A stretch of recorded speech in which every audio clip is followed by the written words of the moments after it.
Mwene data, iyi message ngiye gutanga ni ubutumwa nahawe n'Imana, ni ubutumwa bureba buri munyarwanda.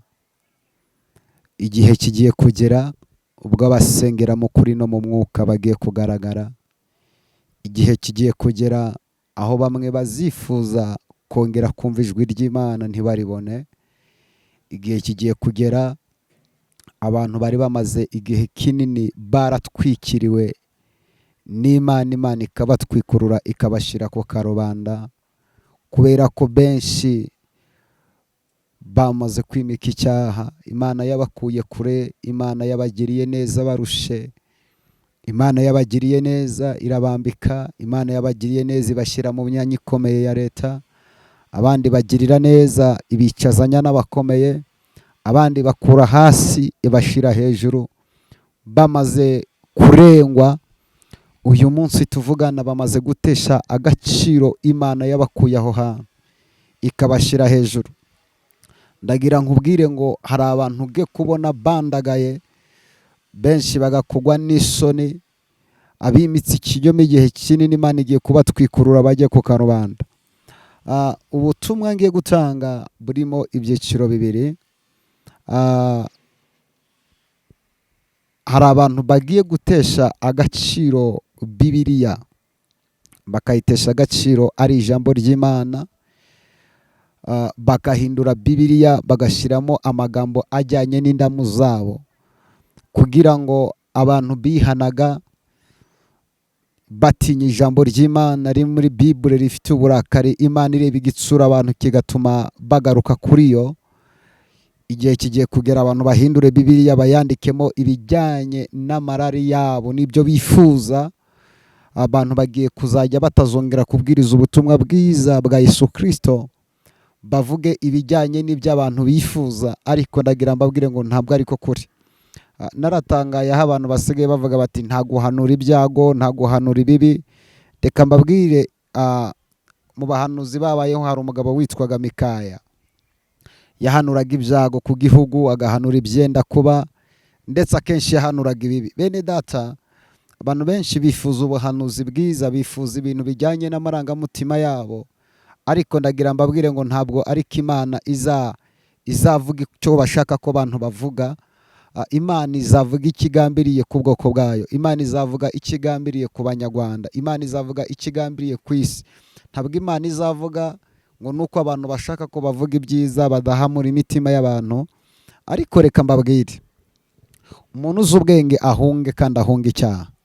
Wowe unkurikiye, reka tuganire. Usubize amaso inyuma, uretse ko ari umurengwe Satani yateje abantu. Usubize amaso inyuma. Imana yagukuye kure, Imana yagukuye ahantu habi, igukura mu buzima bushaririye budasobanutse. Imana ikwigisha uri imfubyi, irakwigisha.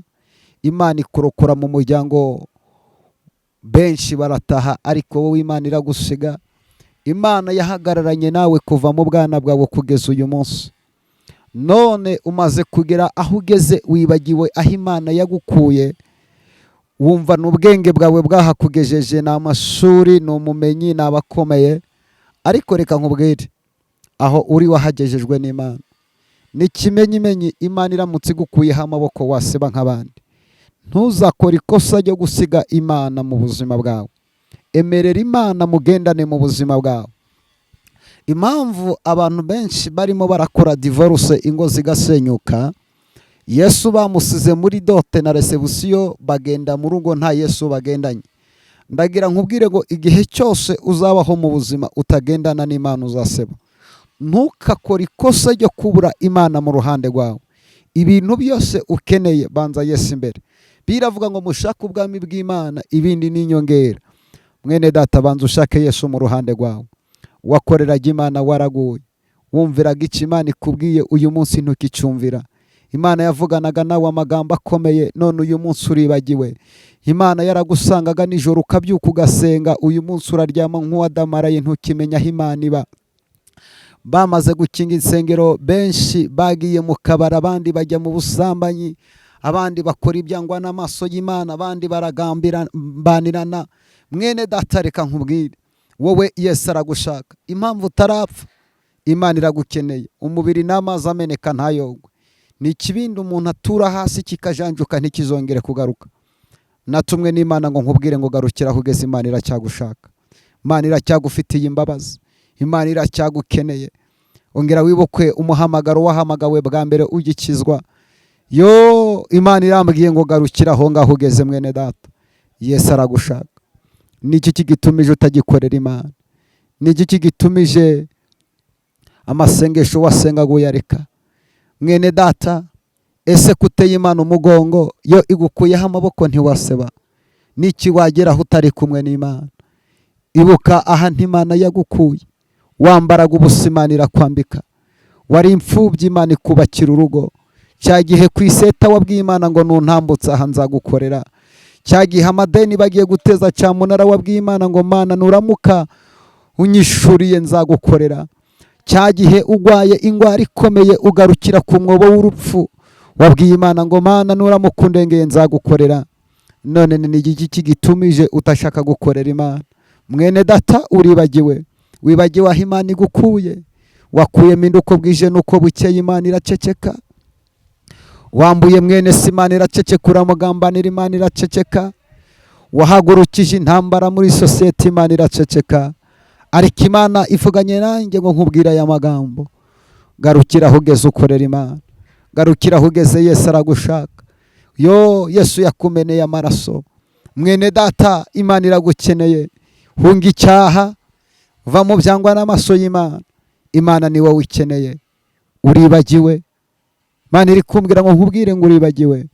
Aho ugeze si imbaraga zawe, si amaboko yawe. Ndagira mbabwire, nabwo Imana izemera ko icyaha cy'ubutinganyi gifata intebe mu gihugu. Kuko umunsi icyaha cy'ubutinganyi cyahagurutse kigafata intebe, igihugu kizagira ibyago byinshi, kizagira ibiza byinshi, kizagira ibyorezo byinshi. Abantu benshi bazasubiranamo. Ubona umuntu avuye mu rwihisho utatekerezaga. Mwene data, Imana ikeneye ko wongera gukorera Imana. Ndashaka gusengana nawe. Mboneyeho no kugutumira kuwa kane. Nzaba mfite ku cyumweru tuzaba dufite igiterane cy'amasengesho. Kizaba Kabeza ya Remera. Kizatangira mu gitondo, kizafunga saa 10. Ni igiterane cyo kuba imbere y'Imana.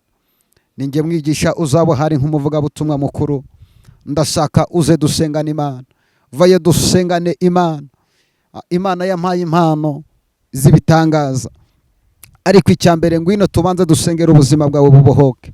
Ngwino Imana igutandukanye n'akarande.